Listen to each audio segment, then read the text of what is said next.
അസ്സലാമു എല്ലാ കൂട്ടുകാർക്കും പാത്തസ് ടേസ്റ്റി കിച്ചൻ്റെ പുതിയ വീഡിയോയിലേക്ക് സ്വാഗതം.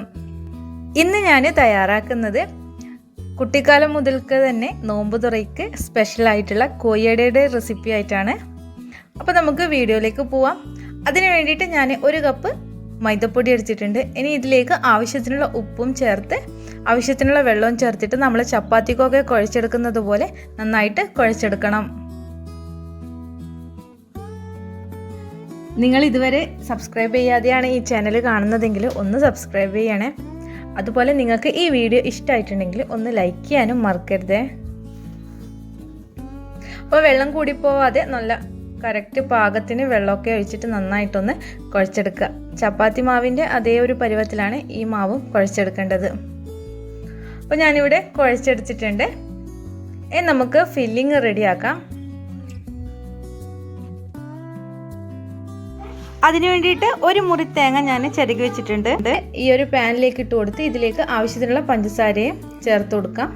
അപ്പോൾ ഞാൻ 1.5 ടേബിൾ സ്പൂൺ പഞ്ചസാരയാണ് ഇതിലേക്ക് ചേർക്കുന്നത്.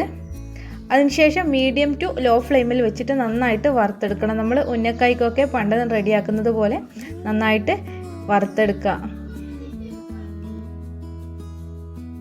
നമ്മൾ എന്ത് മധുരമുള്ള സ്നാക്സ് റെഡിയാക്കുമ്പോഴും അതിൽ ഏലക്കാപ്പൊടി ചേർത്ത് കൊടുക്കും. അപ്പോൾ ഇതിലും ഒരു ഏലക്ക പൊടിച്ച് ചേർത്ത് കൊടുക്കാം. അതിനുശേഷം നന്നായിട്ട് ഇതൊന്ന് വറുത്തെടുക്കണം. അപ്പോൾ ഒരു 5-10 മിനിറ്റ് നന്നായിട്ട് വറുത്തെടുത്താൽ മതി. ഇപ്പോൾ നന്നായിട്ട് റെഡി ആയിട്ടുണ്ട്. ഇനി തീ ഓഫ് ചെയ്യാം. ഇനി നമ്മൾ ചപ്പാത്തിക്കൊക്കെ ബോളാക്കുന്നത് പോലെ ചെറിയ ചെറിയ ബോളാക്കിയതിന് ശേഷം ഇതൊന്ന് പരത്തിയെടുക്കണം. അപ്പോൾ ഞാൻ മുഴുവനും ബോളാക്കി എടുത്തിട്ടുണ്ട്. ഇനി ഇത് പരത്തിയെടുക്കാം.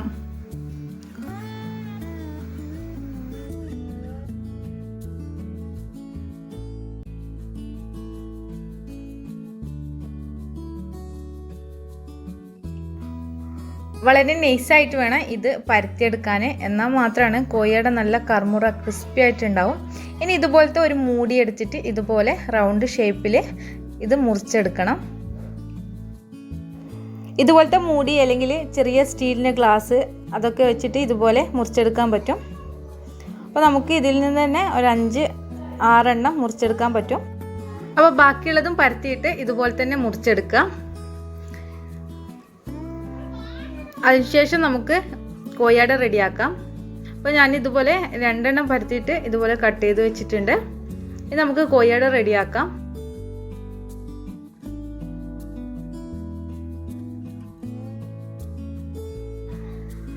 ഇതുപോലെ ഒരു പീസ് എടുത്തതിന് ശേഷം ഇതിലേക്ക് 1 ടീസ്പൂൺ ഫില്ലിങ് വെച്ച് കൊടുക്കാം. അതിനുശേഷം ഇതൊന്ന് പ്രസ് ചെയ്ത് നടുവശത്താക്കിയതിന് ശേഷം 2 വശത്തും ഇതുപോലെ 2 വശവും എടുത്ത് ഇതുപോലെ ഒന്ന് പ്രസ് ചെയ്ത് കൊടുക്കണം.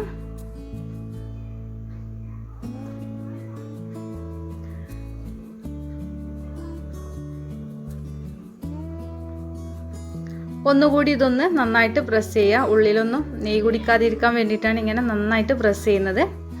അതിനുശേഷം ഇതിൻ്റെ സൈഡ് വശം ഇതുപോലെ ഇതിനൊരു പല്ലിട്ട് കൊടുക്കുക എന്ന് നമ്മൾ പറയുക. അപ്പോൾ ഇതുപോലെ മടക്കി കൊടുക്കുക.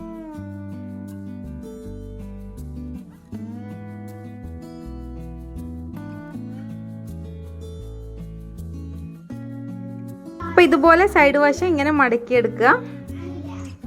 അപ്പം ബാക്കിയുള്ളതും ഇതുപോലെ തന്നെ ചെയ്തെടുക്കുക.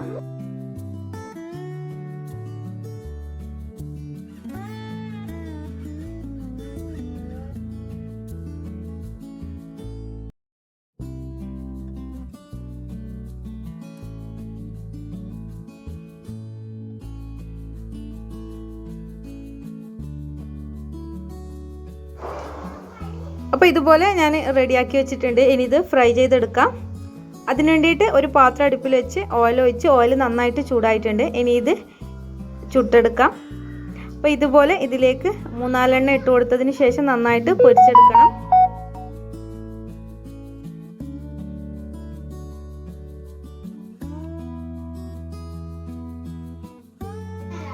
ഇനി ഒരു വശം നന്നായിട്ട് പൊരിഞ്ഞതിന് ശേഷം ഇത് തിരിച്ചും മറിച്ചൊക്കെ ഇട്ടിട്ട് നന്നായിട്ട് പൊരിച്ചെടുക്കുക.